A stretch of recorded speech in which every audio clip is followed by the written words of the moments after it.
This is Real Sports Talk, Rumack and the Greek, featuring Billy the Greek and Stormin Norman Rumack. Brought to you by the good people at Cosa and Carpets for Life. Good evening and good afternoon, good morning. Of course, you might be watching this live. You might be watching it later in the week. Whatever time zone you're in, wherever you're watching and listening, we thank you very much. We being on my right, the one and only Billy Georgette Sakis, a.k.a. the Greek, legendary for his wagering successfully on the NFL spread. We'll talk about that. Last week it was Billy's Phillies. This week it'll be Billy's Bills, as in Buffalo Bills. Well, we've got a lot to talk about, that's for sure. And we've got a great guest right off the top, and that is Steve Simmons, one of the most outspoken. Hold on. Before you jump the gun, right.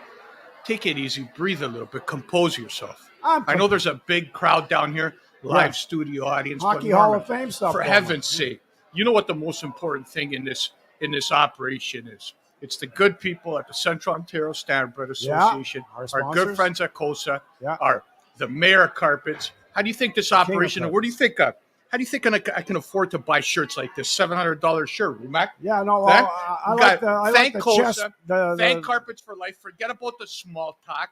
We're at the bottom line, 22 Front Street? 22 Front Street East. West, East. Billy. West. All right, 22. West, it's a great crowd best. down here. It's been a great weekend. Special thanks to Wayne Callie down here. Has done an unbelievable job through the Hall of Fame weekend. We'll get to that in a little more, but before we do so, obviously, one of my favorite guys and a good friend of yours, and every time I get an opportunity to spend a little time with them, and this is the second time, and I'm excited I was the first. Mr. Steve Simmons. How you doing, Steve? Welcome aboard. Wonderful. One of these days I got to get down there, like eat some food, have a drink. Well, Steve, do you enjoy wings? I enjoy wings far too much. And how about Philly style cheesesteaks? Oh my!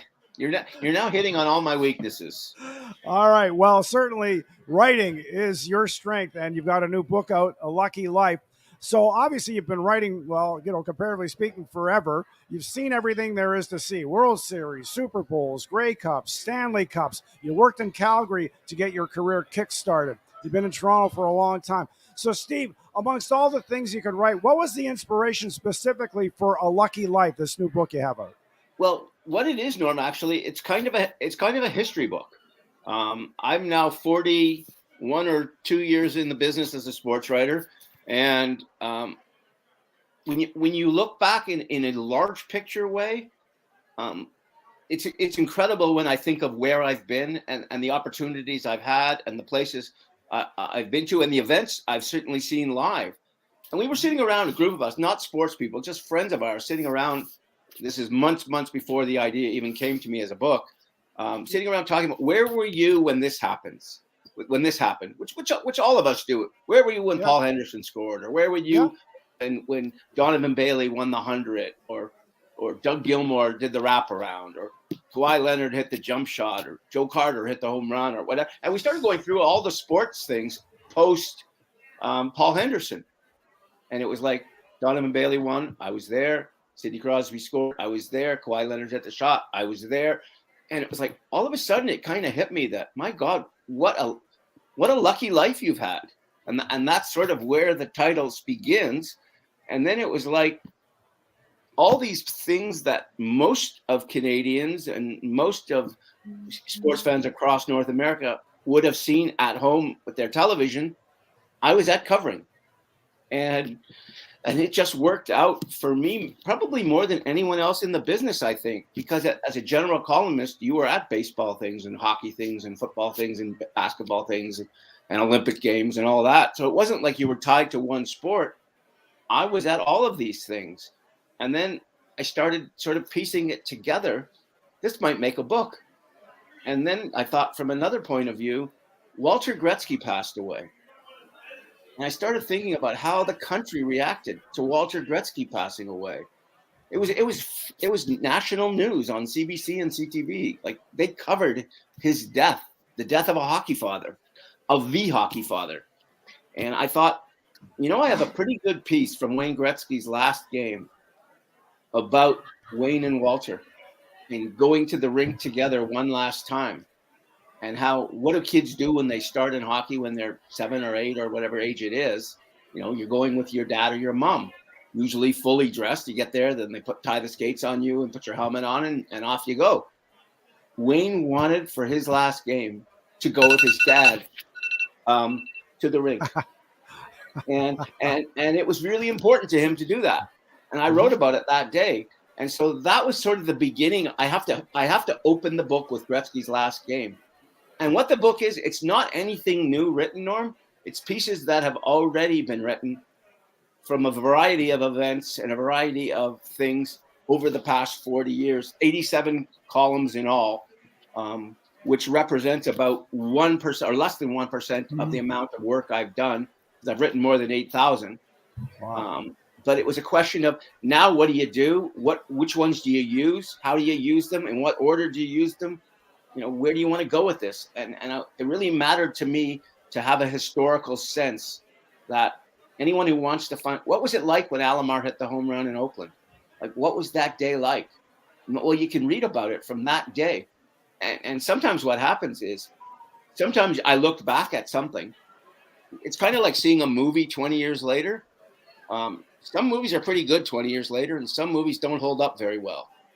And I think it's the same with column writing. Some pieces I wanted to include in the book, and I look back at them, I didn't like them, or they weren't good enough. And so I went on to something else.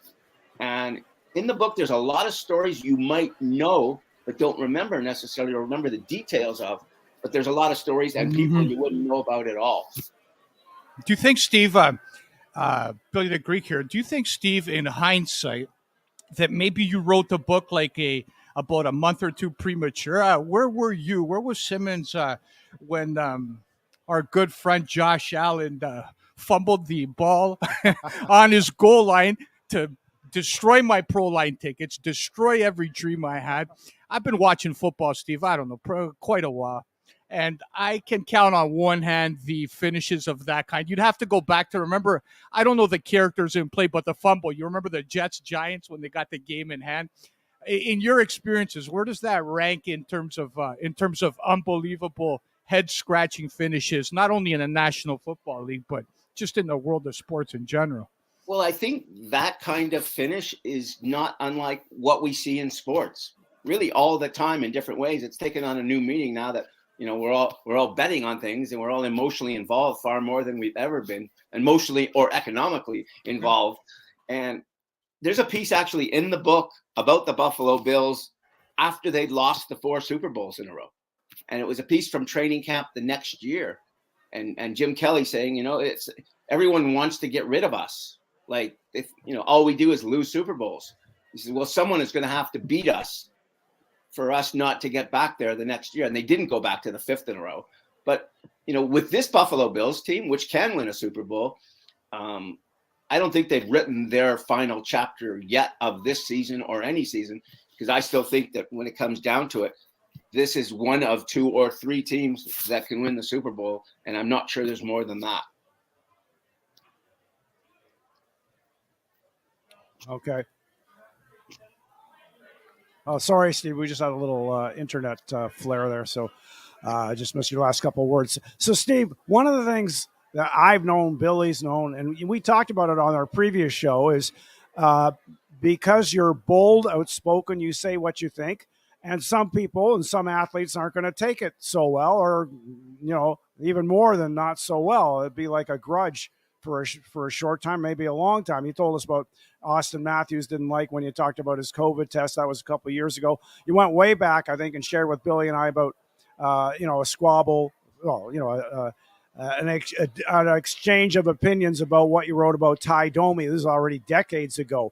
So recently, I guess about a month ago, you wrote some strong comments about Akeem Alou based on your look at his history with organizations, teams, and leagues. And he was very upset. You took a lot of heat from Wayne Simmons, the Maple Leaf player, of course, and former Leaf, Nazem Kadri.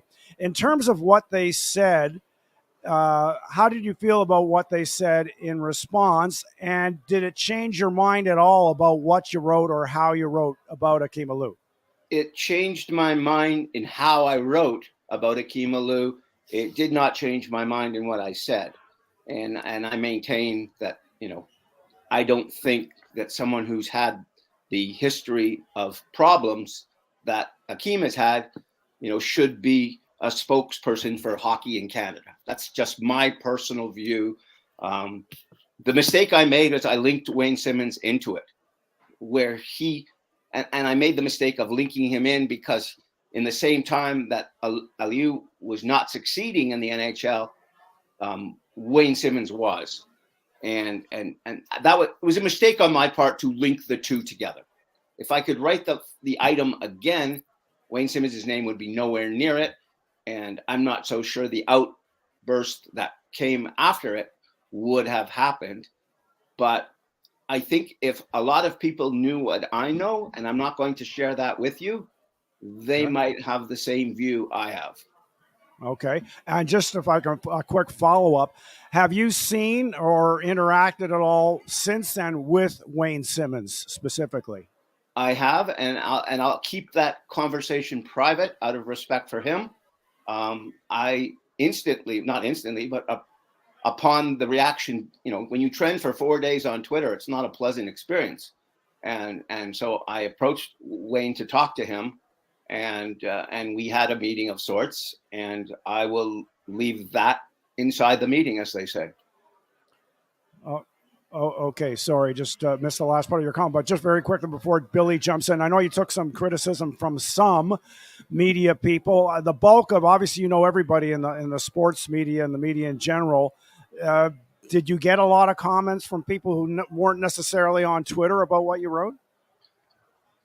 Here's the thing that you get in hockey, and this, Norm, from all of the years of being on the radio.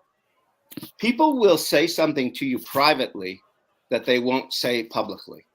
People will express their opinion to you that they don't want anyone else to know. And so, yeah, you got people who didn't like what I said expressing that to me. Friends of mine expressed that to me. And I had a lot of people in the hockey world going at the other point of view. And so, this is one of the things, and this is one of the things I like about the book, actually, is, everybody looks at me, or publicly looks at me, as outspoken, controversial, however you want to term that. This book shows another side of my work. This book shows storytelling and ability to tell a story and capture a moment and that kind of thing. And so for all those who say, this guy can't do this or this guy can't do that, or how does he have a job, and all that kind of stuff that you hear every time you're in a brouhaha of some kind, this book is a great example of why I have a job and why I've succeeded and why I've been in the situation or circumstance I've been in for this many years. And I don't apologize for saying what other people probably are thinking and don't want to say. Okay. And that's what happens a lot. You'll be in the rink and all these guys will be saying this over dinner. And then 2 days later, you're going to write it. And none of them are going to say it. And that's just, that's been my blessing and my curse, for 35 years of working at the Toronto Sun. Okay. Go ahead, Bill. So obviously, Steve, doing the line of work that you do as impressively as you do it, again, I'm a big fan. And I don't throw compliments that easily. I've been working with this stiff here for a year and a half. He's yet to impress me like you do within the times we spend. Anyways, 2022. So Simmons is getting ready, wants to put a piece together. He's got some thoughts. Does the transfer from mind to pen to paper, has it changed in 2022 as opposed to a different political climate, a different social climate? I don't know, to go back as far as you want, 10, 15, 20 years ago. Do you have to sit and think? Or you just deliver straight from your comfort zone. So in other words, I'm asking: has your comfort zone changed or been affected by the political landscape? Everything in the world has changed, not just as we've lived through a pandemic, but we're in a world now of social media and instant reaction. And I'll give you an example. When I started in the business. When we went to press conferences, it was the media and the person doing the press conference. No one saw it on television. Nobody listened to it on radio. It was just a daily occurrence in our world. Now everything you do is on radio or television or somewhere. I've asked questions in the middle of a press conference, and before the coach has answered them, I have emails saying that was a dumb question, or text saying that. Like, there's reaction is instant in today's world, and I'm a guy who takes shots. That's, I've never been afraid to take shots. If I think there's a reason to say something, I will say it. And so if you do that, expect to get them back. And you're going to get more back in today's world, because today's world is so jump on the person and pound him like. And so, Steve, I understand that, Steve, but it's one thing, as you mentioned, it's one thing to take some stuff back. If you deliver, you take it back. First of all, it's better to be on. I didn't say take it back. I said take it. There's a difference between this. That's right. My apologies. So obviously you take it, but it's one thing to take it, and it's another when there's a certain segment of the community throwing out words like racist rather flippantly and stuff like that. Does that bother you when you hear that word, and specifically used in context with the situation that you found yourself under the spotlight with? Well, nobody wants to be called a racist, and no Jewish person I know would ever want to be called a racist. The word racist implies hate, and as someone like Norm, who's grown up in this religion, we understand as well as anyone, or maybe better than anyone, what a world of hate can be like. And so, yeah, that term bothers me. But I just want to explain one thing about the world today. Don't interpret Twitter as the world, because Twitter is about 20% of the world being engaged with it. So 80% don't even know what's on Twitter. Now let's move to the next step. Of the 20% who are on Twitter, about 5% are active. And these are Twitter's own statistics, by the way, from seminars that we've had in the past. So you're talking about 5% of 20% of the population. What percent of that is that in society? And so what you have to understand is, when you're being screamed at by a mob of angry people who, by the way, mostly don't put their names to their comments, then who exactly is screaming at you? And what's interesting here is the column that got me in this difficulty is the Sunday Notes column that I've been writing for over 30 years, and it's gotten me in some difficulty in the past, not necessarily in this way, but for some other things that I've written. Well, it now goes out Saturday by email to subscribers. So thousands of people get the column on Saturday. The column was read on Saturday by the thousands of subscribers. And I don't even know who the people are. They signed up on their own. Do you know how many complaints I got on Saturday? Not one. The complaints started once Aliu went on Twitter, and it went from there. And then Wayne Simmons jumped in, and then other people jumped in, and it became sort of, Twitter mob mentality attacks. But, was the Sun, my newspaper, besieged with letters, comments, emails? No, fact is they weren't. So what we might think, or I might think, or you might think is, oh boy, was I attacked, and boy, did they go at me? Is that a reflection of the real world, or is it a reflection only of the Twitter world?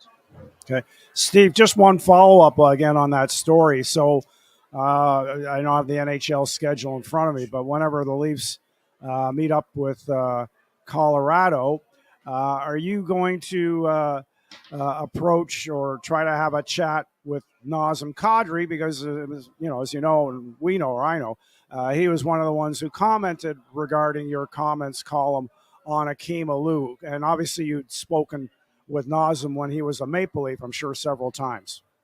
I actually didn't find what Nazem said to be very bothersome. I thought as typical of Naz, he spoke from the heart.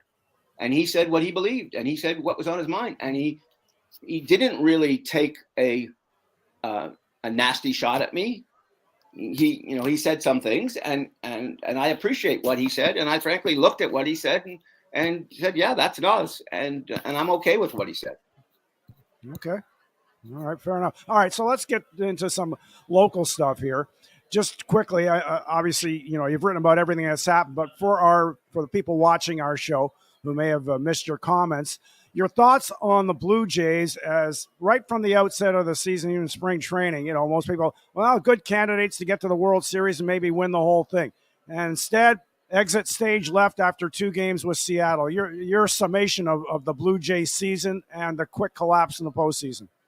Well, up to the point of them firing Charlie Montoya, the manager, I thought they were having a problematic year. And it was like they have all this talent and they have all these, pitchers, and they have all this stuff together. Why aren't they better than they are? Why isn't this group of athletes a better team? And they weren't. And then John Schneider takes over, and they got better, and they played better until the playoffs came around.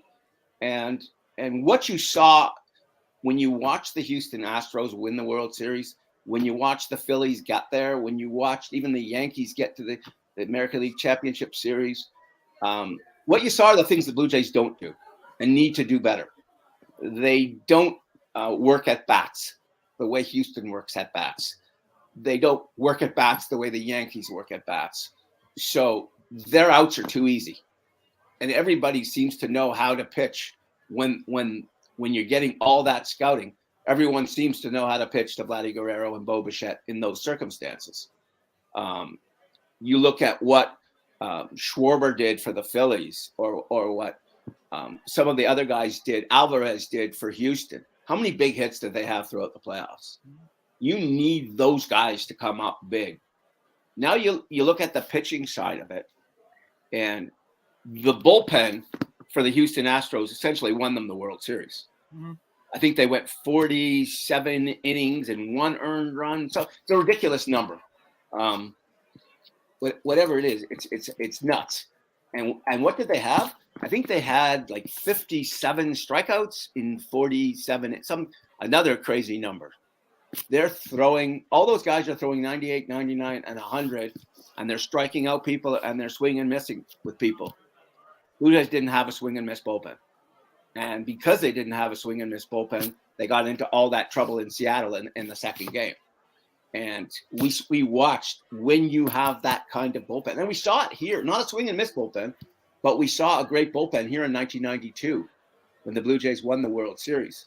And Tom Henke was closing and Dwayne Ward was setting up. And then they moved Key and Stottlemyre and Wells, starting pitchers, all to the bullpen. And, they had phenomenal numbers. So from my point of view, the Jays pitching, not so much the starting pitching, because I thought, after Manoah got a little lit up early on, he did okay. And I thought Gausman did okay, but I didn't like that they pulled him at least one batter too soon. But I thought that the bullpen didn't hold up very well. And that bullpen and approach to hitting really needs to change. And I think you're going to see Ross Atkins, the general manager, go out and get some pitchers next year for the bullpen. But they also have a problem. They've got $50 million tied into Jose Berrios, Hyun-Jin Ryu, and Yusei Kikuchi. That's for this season coming up. And 2 of those guys are signed beyond this season. And last year, one was hurt and one was terrible and one wasn't very good. And so that's $50 million of wasted money. How do you now go to the owner and say, oh, I'm going to spend another $40 million in free agency to sign Verlander or whoever you're going to sign? I'm just picking out names now. When they're going to say, wait a minute, we gave you all this money and look what you did with it.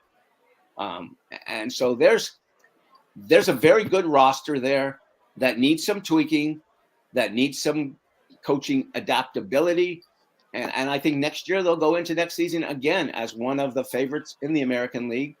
But I don't see how you put them as a favorite ahead of Houston when Houston has that bullpen and that starting lineup. See, the difference is, Stephen, obviously, as you probably, I don't know if you heard, Steve, but I am the reigning manager of the East York Bulldogs, so I know a thing or two about putting a team together. And here's where what I saw from my vantage point, this nice little couch that's 20 years old, ripped to shreds, but it's comfortable as could be. Every guy that's coming out of the Blue Jay bullpen would be a low leverage guy on a championship club. It's pretty simple. When you're talking about Bass, when you're talking about Simper, when you're talking about Mesa, all those guys on any kind of championship squad would be lower leverage guys that are brought in the game when you're down 2-3-1. So you hit the nail on the head right there. That's one part of the puzzle, obviously. The other part that Blue Jay fans might be concerned about is an all right-handed hitting lineup. We'll get into that. But I'd like to ask you, if you're in the GM, if you're in the catbird seat, right? Obviously, you got a plethora behind the plate. So which directions does Simmons go? Does he go the Kirk direction, where the argument there is he'll never be worth more than he is right now? Do you go Moreno when you don't know who the hell he's going to be? He might be Pudge in 15 years. Or do you keep the two and see who bites on Jansen and whether or not whether Jansen will bring any kind of appreciable asset in return? I think what you do is you see what you can get for any of them, and what you need, and you have to match up what you're trading away with. How does my team get better? And I remember Cliff Fletcher telling me this years ago. He never worried who he was trading away. He worried how the guy he was getting was going to make his team better. And so that's how Ross Atkins, I think, has to approach this. We don't know, because we're not on the phone calls, whether Kirk or Moreno or who's getting the most value and whether that's the guy you need in a deal.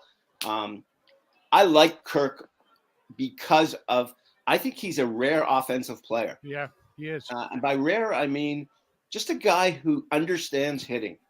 And he's the kind of guy in the 8th or 9th inning of a game, I can see him driving a base hit to right field to win a game because you got a guy on second base. And he knows how to work at bats, which is what they don't do very well. So I would be kind of remiss to be trading him away. But again, I don't know what Marino's going to be. I don't have scouting reports sitting in front of me. I can say, okay, maybe he's going to be.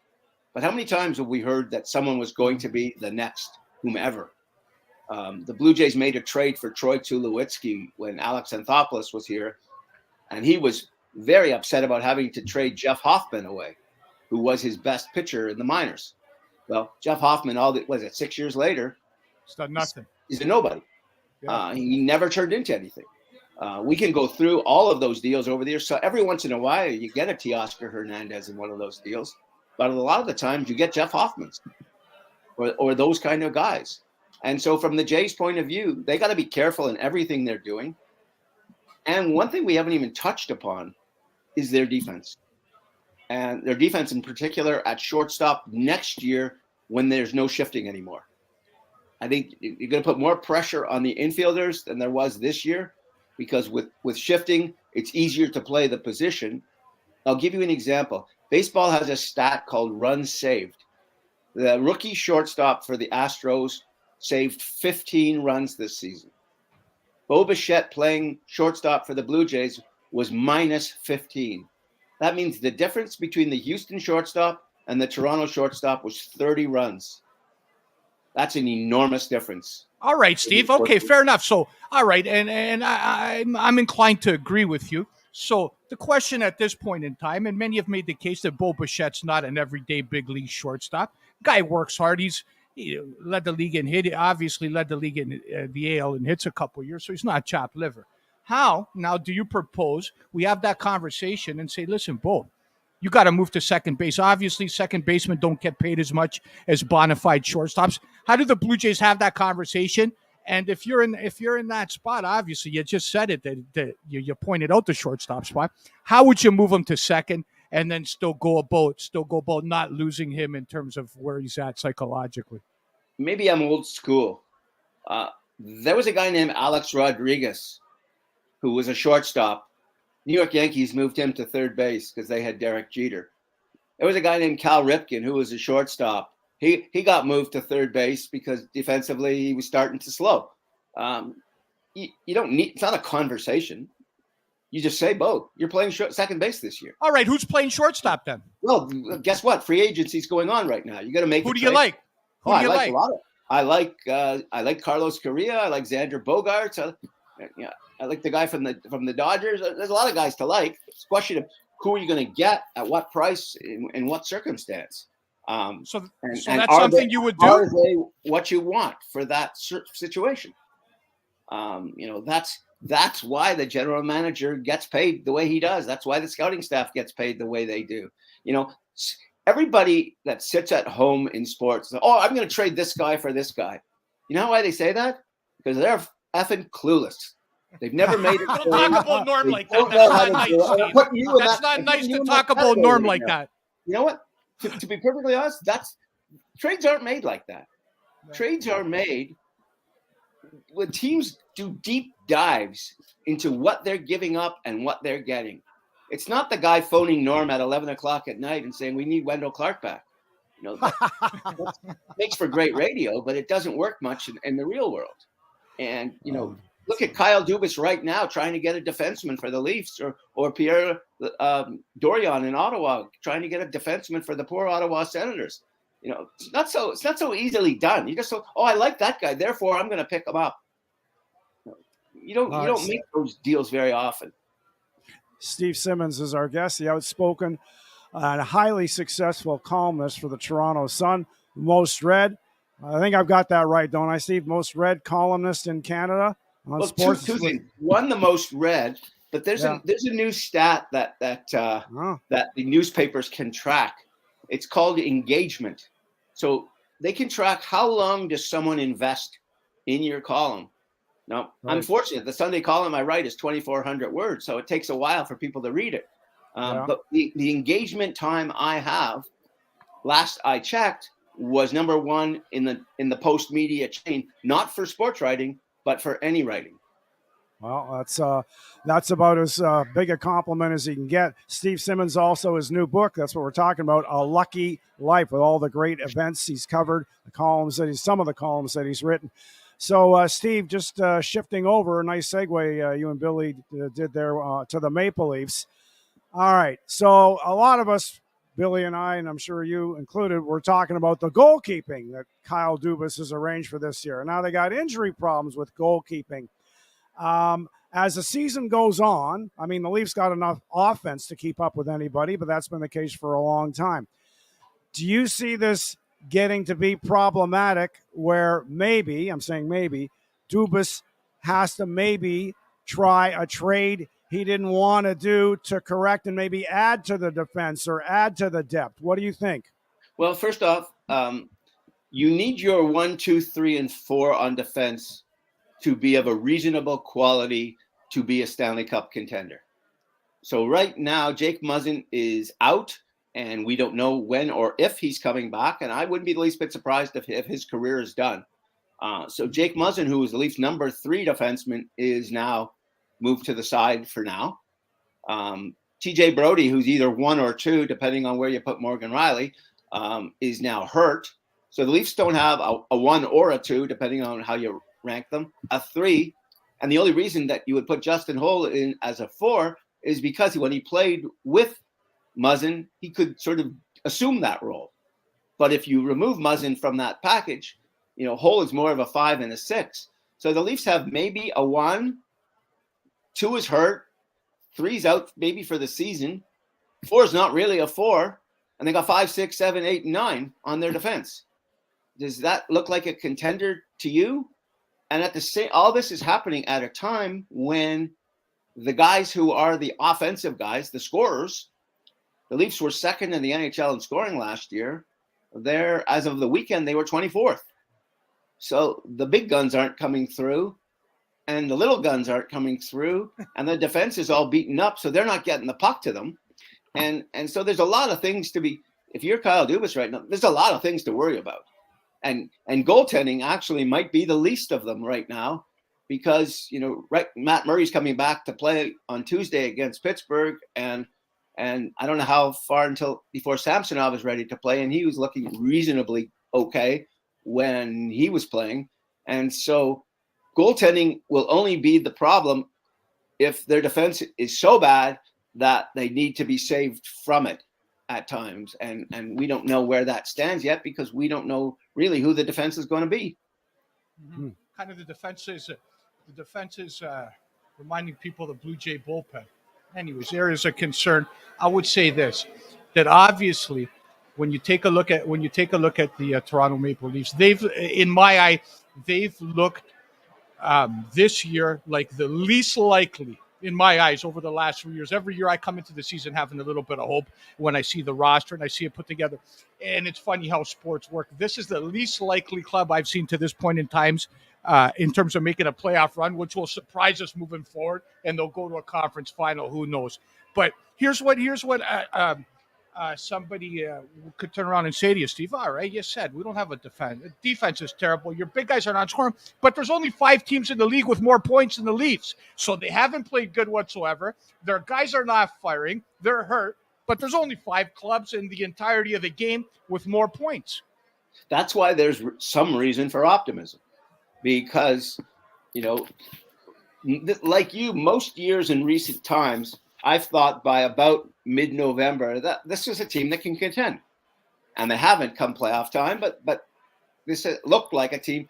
So far this season, they haven't looked like a team that can contend, and maybe the opposite is going to happen this year. Maybe in January and February they're going to look a whole lot better. I covered the Calgary Flames team once. I think they lost 12 in a row in 1986 and wound up in the Stanley Cup final. And around the time of losing the 12 in a row, they were all ready to fire the coach, Bob Johnson. Yeah. And he turned out to be one of maybe the greatest coach in Flames history. And so circumstances in sports, you have to, we live in the daily world. So that day's paper and this day's column and that tonight's game, that's all that matters.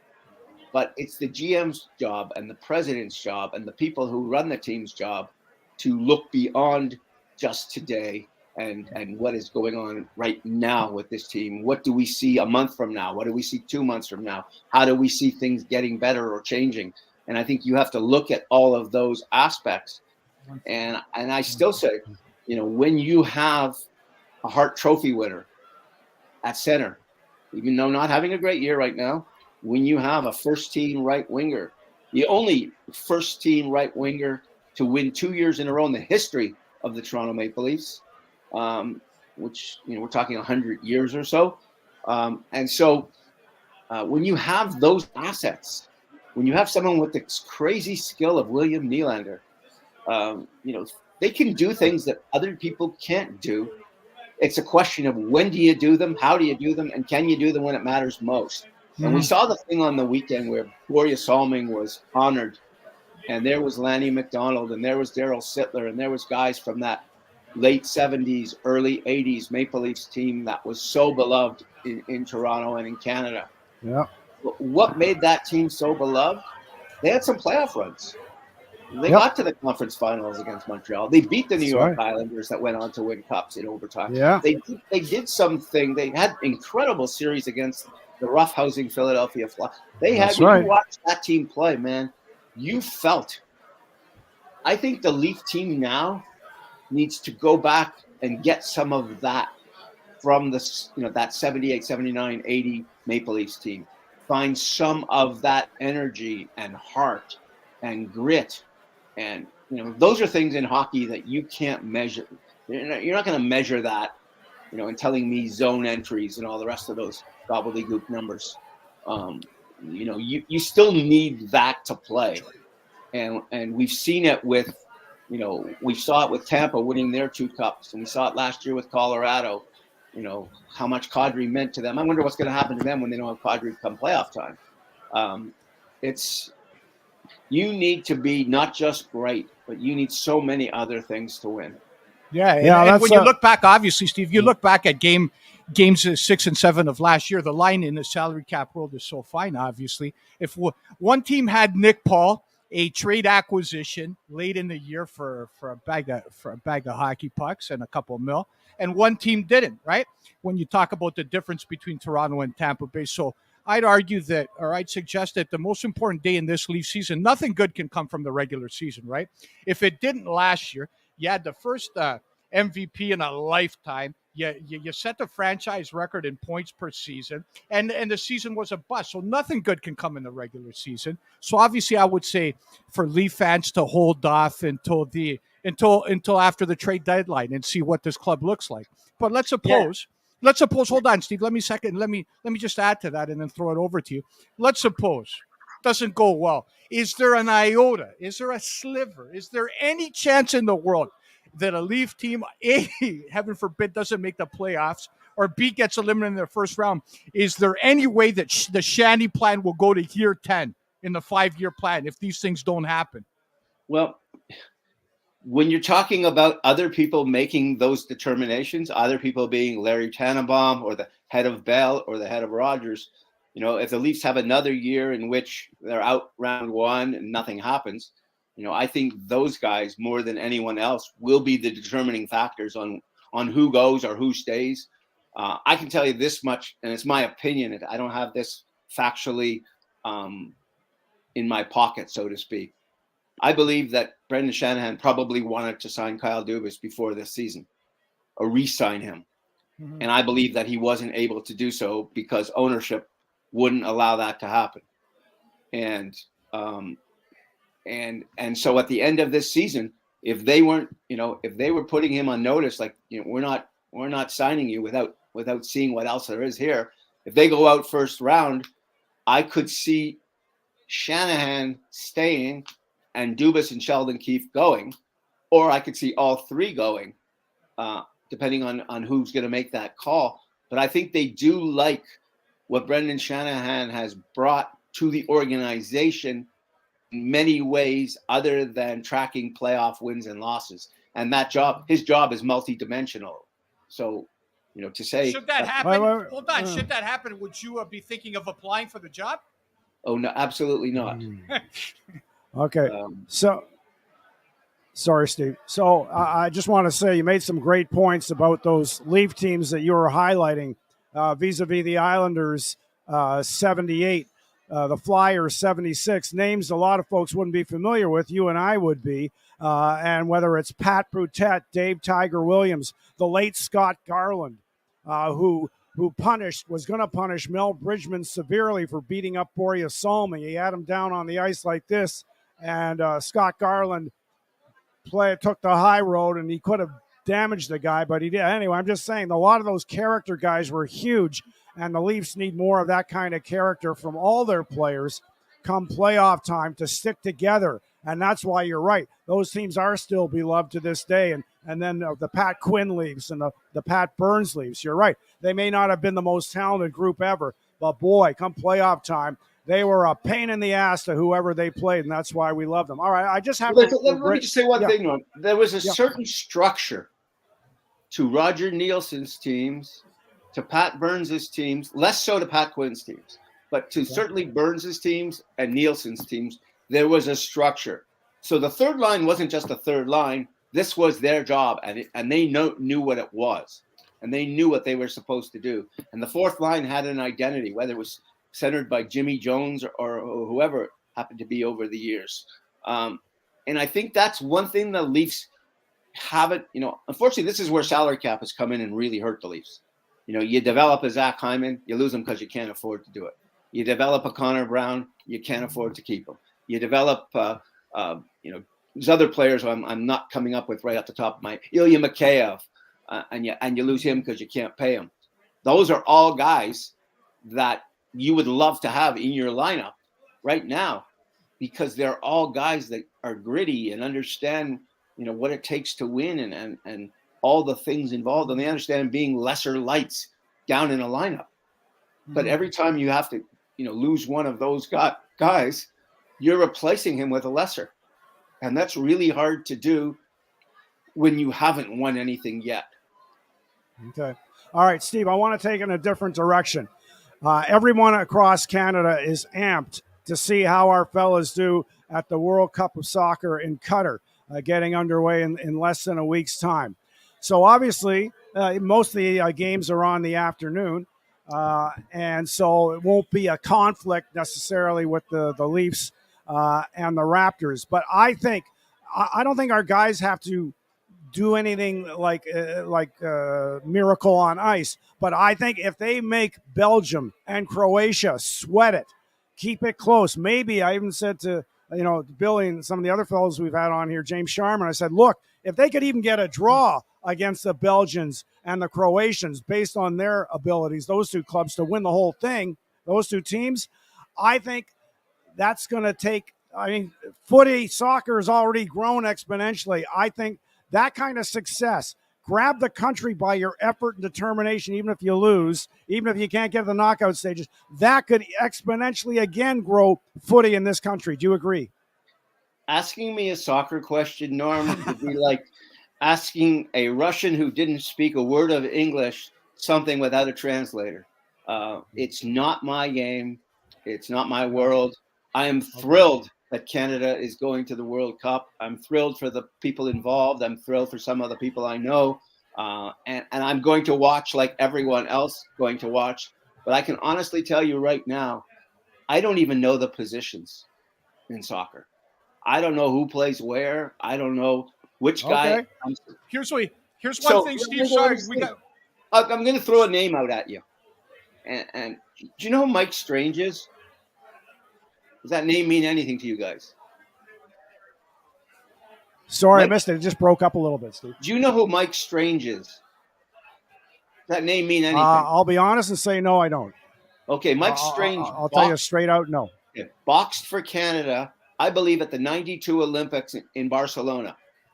By the end of the Olympics, without a medal, he had become Canada's most popular athlete of those games. Why? Because every one of his fights was right down to the last second. And it was like he won a few rounds and then eventually he lost before the medal round. And every one of his fights was like you could write a movie about.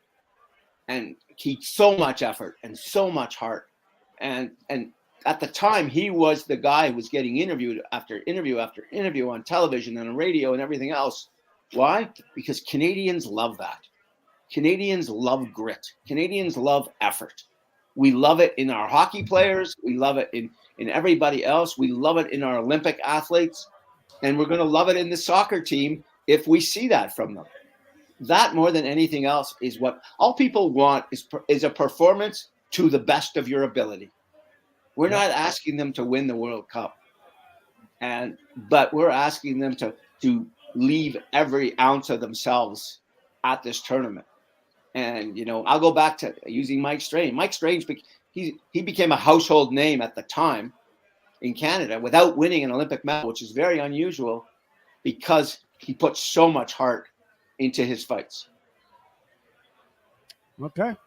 That's awesome. We're with Steve Simmons, a longtime Toronto Sun columnist. One of the best, obviously, he's been doing it for a long time, one of the best in the business. And we're so fortunate to have him on and share not only his upcoming book, some of his inner thoughts, and it's always a pleasure to get a chance to do that with him. Steve, we'll get you out on this. No, we got about a few minutes left, and we got to pay the bills around here. Sponsors want to know what we're doing, so we got to put them on. We'll get you out on this one, Steve. At this point in time, I don't want to brag and all. I'm a very humble guy, but I'm shooting at a 70% clip betting NFL football against the spread. I would like a job within the Toronto Sun. I destroy all those guys over there year in, year out.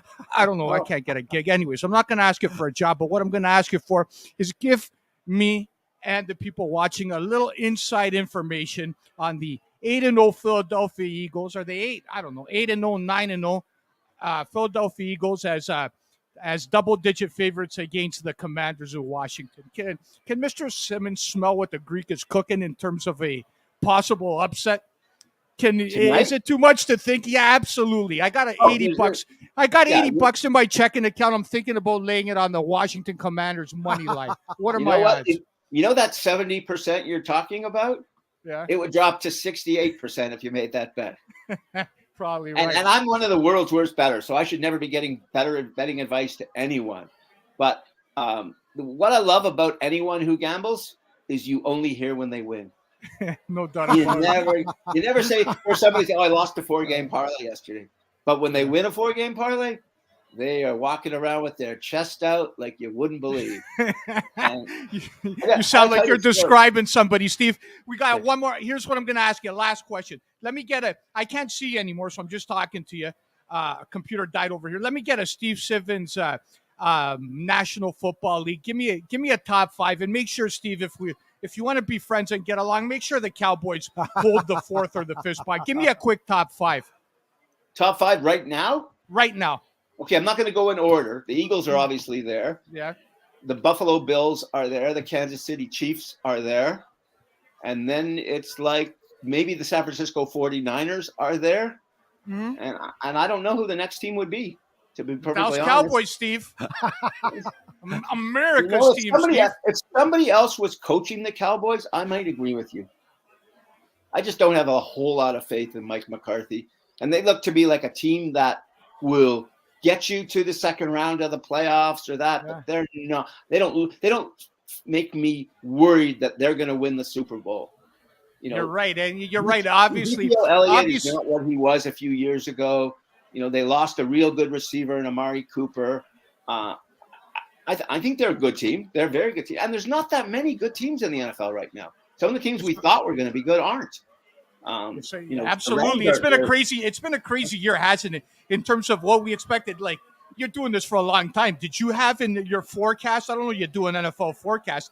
Did you have the NFC East with an 8-0, a 7-2 Giants? Who could imagine this? 6-3 Cowboys. They were talking at the beginning of the year that it would take 8 wins, 8 and 9 to win the NFC East. Man, if that doesn't surprise you, I don't know what will. I have 2 friends who work for the New York Giants. And I think they were 4-1, and I sent them texts, you know, saying, how's the rarefied air? And they both sort of said, oh, this isn't going to last. And then they went to 5. What are they now? 7-1 or something ridiculous? 7-2, the Giants. 7-2. Unbelievable. The Eagles are 8 or I think after tonight, 9-0. Yeah. And I don't think they have a tough game until the game in Dallas in week 16 or 15. So they could end the season like 16-1, or if they win in Dallas, they could be they could become the first 17-0 team ever.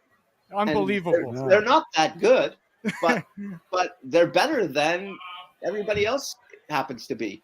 So that's all you have to be in your sport. The New York Giants won 2 Super Bowls and were never the best team in the NFL. No, by far. With Jeff Hostetler. Remember, Jeff Hostetler took him to that. How does Jeff Hostetler beat that Buffalo Bills team? It's still a mystery 30 years later. Obviously, he had Norwood and what happened. But the Bills should have won that game by 3 touchdowns. It was a mystery because Bill Parcells so badly outcoached Marv Levy in ball control and clock control that they won that thing. And the Bills did, everyone jumps on poor Scott Norwood. A 47-yard field goal in those days on grass was about a 50% kick. Yeah. It's not today anymore. Today it's like chip shots for everybody. But that time it was a 50% kick. If Jim Kelly gets him 5 more yards, it's about an 80% kick. Yeah. I think they ran that last series of downs very poorly, not getting their kicker in a good enough place so he could win the Super Bowl for them. Yeah. Yeah. Okay, so Steve, in thanking you, thank you. You've been a great friend. You've helped me out enormously, and Billy and I. Second time on the show. Remind folks your new book is out there, A Lucky Life. So, Steve, here's one. So just quickly in 90 seconds or less, your favorite and everything you've seen and covered. If you can pick one, your favorite sporting story you've ever covered, what would it be? I love the 100 meters at the Summer Olympic Games. And when Donovan Bailey won in Atlanta, it was like a Canadian moment for the ages. So as a Canadian, while sitting there and watching this, like your heart is pounding as these 9.5 seconds or 10 seconds of the signature event of any Summer Games. And then you fast forward to 2008. And Usain Bolt runs, and he runs like no one's ever run before. And he turns around and he looks at the rest of the field like, where are you guys? And he almost stops as he gets to the finish line and runs the fastest time anyone's ever run. And, I'm standing there, my mouth is wide open. Like I'm just astounded by what I've just seen. And if you remember Secretariat winning one of its Triple Crown races. There's a famous TV shot where you see Secretariat in the picture, but you don't see any other horses. He's that far ahead of the field. It was the same with Bolt in Beijing. And really, that's when anyone asks me of the greatest thing I've ever seen, that's the greatest thing I've ever seen. Wow. Well, you've had a lifetime full of them, as you say in the headline on the column on your book, or the headline on your book, the name of the book, A Lucky Life. Steve, thank you so much for once again joining us. It's been fascinating to listen to for us and the people watching. Always is for your readers. I'm one of those subscribers who gets your column the day before. So, Steve, thank you very much. We'll remind folks you can check out Steve's book, A Lucky Life, at your favorite bookstore. And Stephen, thank you so much for doing this. Available online also for anyone who likes to buy their books online. And if you have an uncle, a friend, a cousin, somebody who needs a Christmas gift and you don't know what to buy them and they like sports, I think they'd love this. Thanks, guys. Okay, Absolutely. thank you. Well, Steve, thank you. Steve Simmons, Canada's most read sports columnist, most time spent reading, as he pointed out. Okay, well, we've got some great sponsors.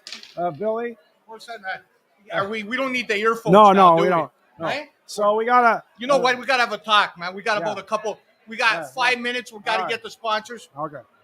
The next time we're together, right, Yeah. and we're doing some, got a big guest, and some.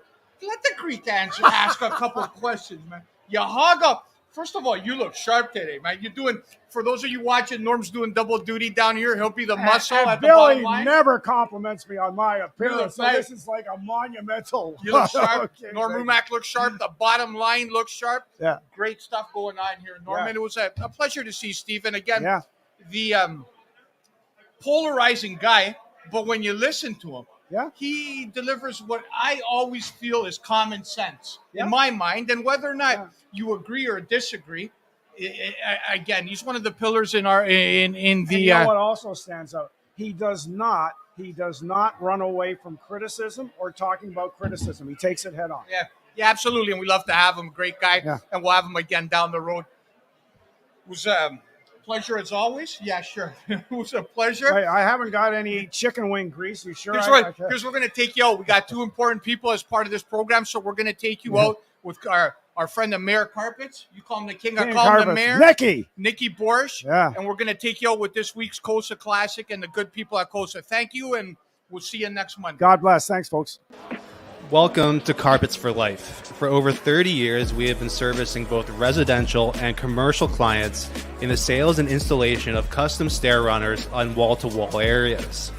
Our team prides itself in honesty with a regard of professionalism and customer satisfaction.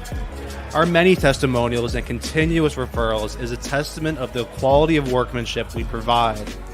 We strive to ensure a happy customer is a Carpets for Life customer.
By now, you know the name COSA TV, an industry leader producing unique, high-quality digital content promoting harness racing in Ontario. Features, virtual programming, live events, and more. COSA TV has it covered. Follow our social media channels and be sure to subscribe to our YouTube page to view the latest content. And if you're looking to bet your favorite Ontario track, check out hpibet.com. COSA TV, taking Ontario racing global.